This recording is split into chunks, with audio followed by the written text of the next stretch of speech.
Welcome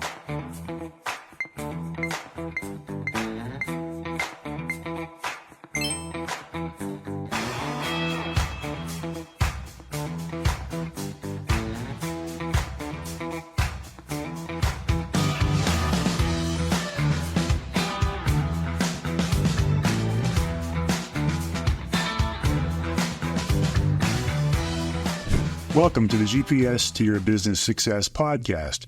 This week's topic is a new filing requirement with the federal government. It applies to almost everyone who owns or has ever created a corporation, a limited liability company, or many other types of entities. It's known as the Corporate Transparency Act. It's something that there's a good chance you haven't heard about.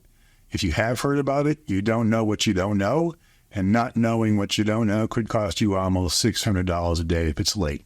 So we're going to talk about some of the things you need to know to avoid that $600 per day penalty. Good afternoon. I'm your host, Nick Papakyrikos. I'm a CPA, a business advisor, and a wealth manager with Papakyrikos CPA, professionals based here in Boston, Massachusetts.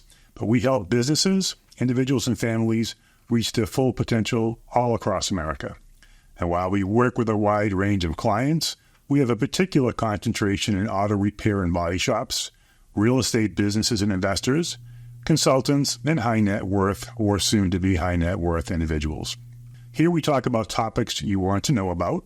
We explain them in easy to understand and interesting ways, and we help move you closer to reaching your business and financial goals one step at a time and one episode at a time. We do have an important disclaimer. The information provided in this podcast has been gathered from sources that we deem to be reliable and that represent our general opinion regarding the topics discussed. Before taking any action on the information discussed herein, you should speak with us directly about how this information applies to your specific circumstances and the pros and cons of any actions you might take. And just before we get started, I'd like to say thank you to our sponsors who help make this podcast possible. First is Steer CRM. The Steer's CRM platform helps auto repair shops acquire new customers and drives existing customers back to the shop for regular maintenance and service. Check out steerscrm.com. Papakyrikos CPAs, ourselves, your partners in success, are also sponsoring this podcast. We provide proactive advice. We provide advice you can understand and want to follow. We offer a fixed fee billing. We are the GPS to your business success, which is where the name of this podcast comes from, as you might guess. We'd like to thank Auto Shop Answers. Auto Shop Answers is an industry-leading automotive repair shop training program taught by industry veteran Todd Hayes, Chief Operating Officer of Adams Automotive in Houston.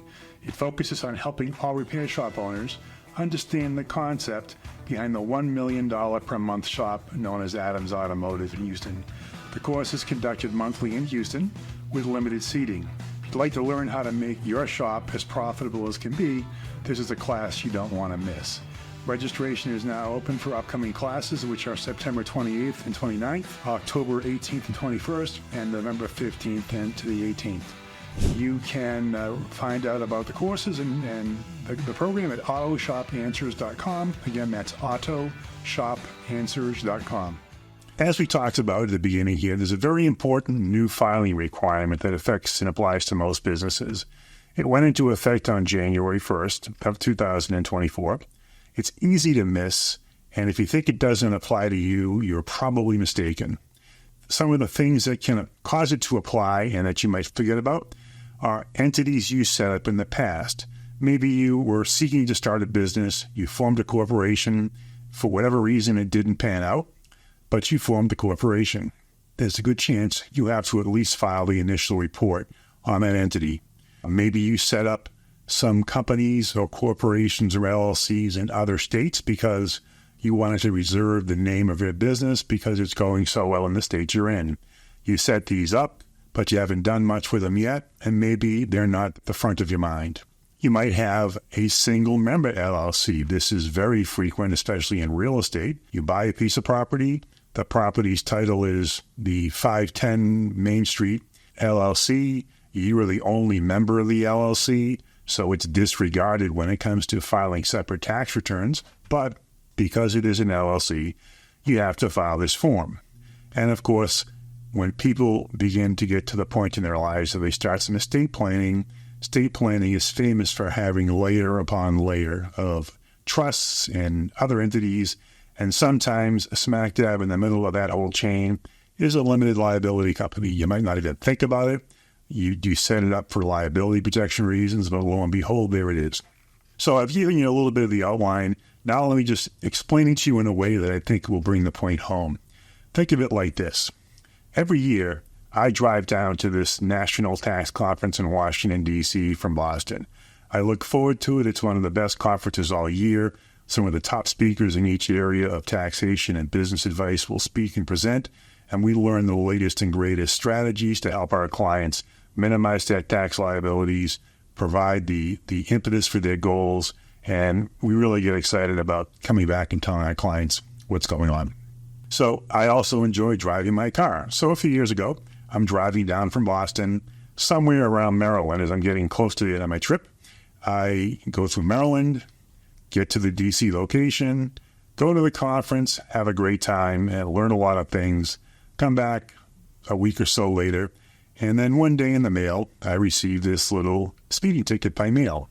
Turns out that Maryland had at that time just installed cameras that you see on highways to record and issue traffic citations. They weren't quite so common when this happened, and I didn't know about it, but I certainly found out a week later. Now, it's the first time it happened. I wasn't going terribly fast, but I was certainly speeding. I wasn't happy about it, but at the end of the day, that cost me a little bit of money, and I learned about them, and I don't do that anymore. Well, think of the Corporate Transparency Act and the reporting it requires as something very similar.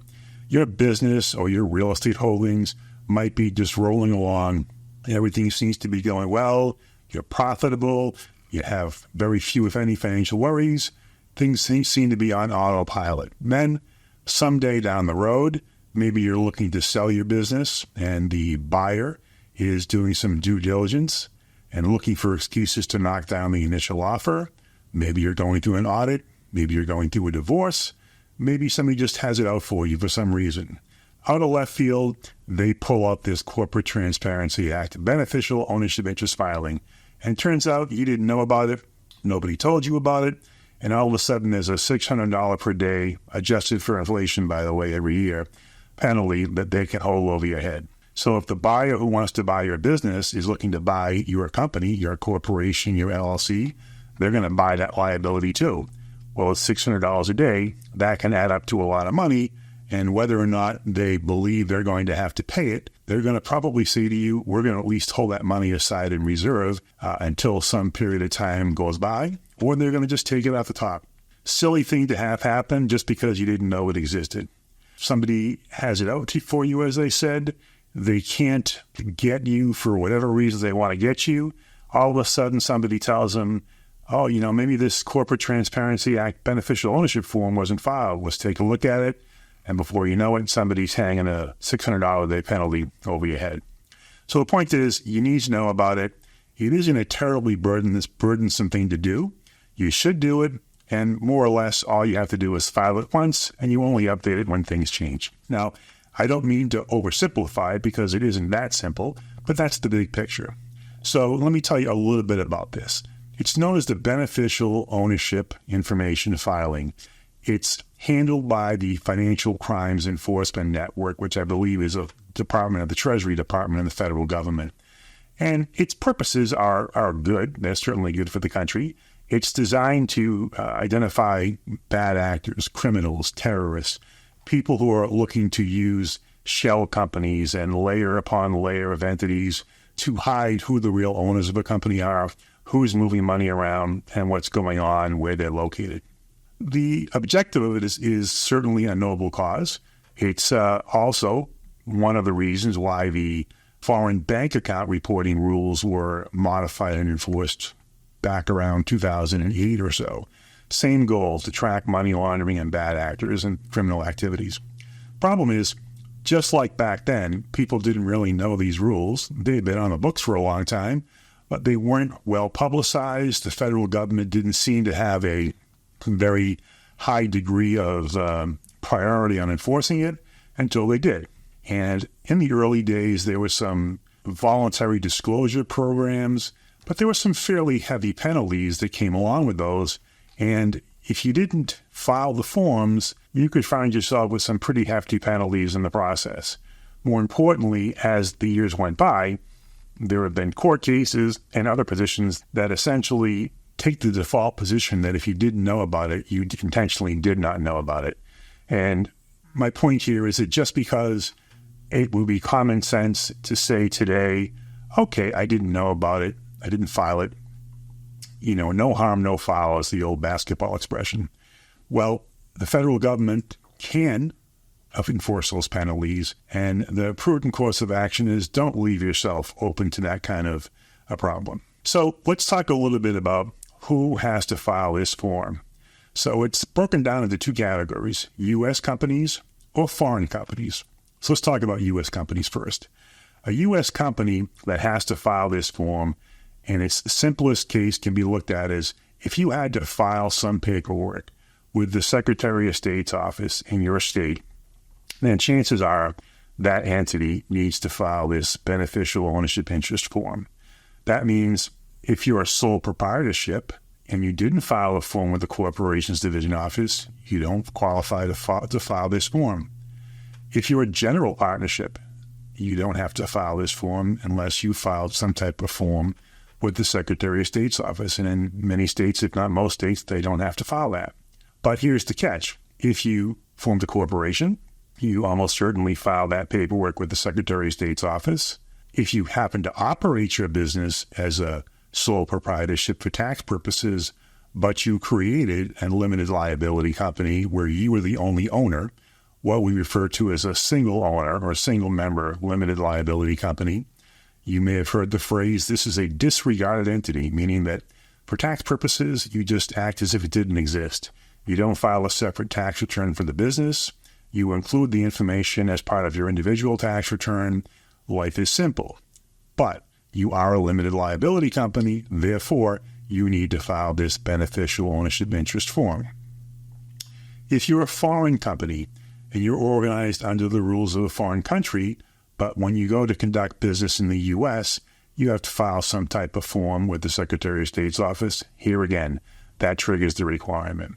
So what are some common examples of entities that will need to file this form? Corporations, limited liability companies, limited liability partnerships, and limited partnerships, which might surprise you. You heard me say a few minutes ago that general partnerships don't generally have to file those forms with the Secretary of State's office. Limited partnerships do. So you might have a business that's organized as a limited partnership, and it may have been organized many, many years ago, and you were unaware of it. The fact that it is recorded with the Secretary of State's office triggers that requirement. The other thing to remember is we talk about this in the context of businesses, but the rule doesn't apply just to businesses. The rule is based on the legal entity. So that means that even if you work a full-time job, have your own career, but you own some real estate or you own anything that is titled to a limited liability company, you will have to file this form. I have many clients who own real estate, and they own those pieces of real estate in either single-member LLCs, or if it's a husband and wife or a family, they might be multi-member LLCs. And some of those entities file tax returns, some of them don't if they're single owners, but they all need to file this form. Most importantly is when things change, so they have to make change updates. So as I said, the easy things to miss are single-member LLCs, entities you set up a long time ago, inactive entities. There's a very special exception if you're inactive that might apply. And as I said, entities you set up and just never used it. The very common example of somebody starting a business, putting the cart before the horse, as we sometimes say. They go out, form the corporation or LLC, and then the deal just never happens. What's the penalty for not filing? As of today, it's $597 per day. It started at about $500 per day when this legislation first passed. It's adjusted for inflation, and I don't need to tell you that we have a fairly significant amount of inflation these days, so that penalty very quickly went up to $597, and it'll be over $600 the next time they adjust it for inflation, almost certainly. So what do you have to file, and when do you have to file it? So think about it simply this way. If your company, if your entity existed before January 1st of 2024, which is going to be the case for most people watching and listening, you have until January 1st, 2025 to file this form.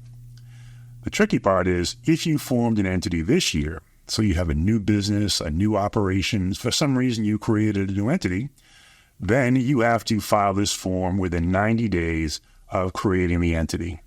That rule is actually going to be within 30 days going forward, effective January 1st of 25, but FinCEN adjusted that 30 days to 90 days this year in recognition of the fact that that's a very tight window for a brand new rule. FinCEN has said they're going to do public outreach programs trying to let people know about them, and they have. But the point is, as much as they try, people aren't going to be aware of it, and it's going to be very easy to miss those deadlines. Now, you can imagine that if you're listening to this podcast and you did form an organization early this year, we're today in the middle of August 2024. Very possible you've already missed that 90-day deadline. I would advise you to file it as soon as possible. I don't believe that they will assess penalties at this early date for the obvious reasons. If nothing else, it would just be bad PR. It would be bad for encouraging the public to comply with this rule, which is their goal. So the point is, it's early enough in the process, get it filed and put it behind you. Now, there are a few companies and entities that don't need to file this form, even if they did exist already. I won't go into the details for most of them. Suffice it to say that if you're in an industry that is very heavily regulated, like a bank, an insurance company, a financial advisory firm, you're already being regulated very heavily. Those companies are exempt. The things that are, the one area that's easy to exempt you on is if you're what they refer to as a large company. Now, a large company, in this case, is a very specific example. You have to have more than 20 full-time employees in the U.S. You have to file a U.S. tax return. Think of your common corporation or partnership return, those Form 1120s, 1120Ss, 1065, and you have greater than $5 million in gross receipts. You can think of it as gross sales, not counting your non-U.S. sales. So if you're in the U.S. and you have $5 million in sales and more than 20 employees, you don't have to file this form. But if you fall below that threshold, so in other words, if you go from 21 full-time employees to 20 full-time employees, or your sales drop from $5 million to $4,990,000 within 30 days, you're required to file a change form, or file the original form in this case, with FinCEN. The other one that's easy to miss is inactive companies. So I mentioned a few examples before. So here's the criteria to make you exempt from filing this form. And I'll just tell you up front, most people aren't going to meet this requirement. So they say at FinCEN, if your entity was created on or before January 1st of 2020, so not 2024 when this law became effective, but 2020, so 4 years ago.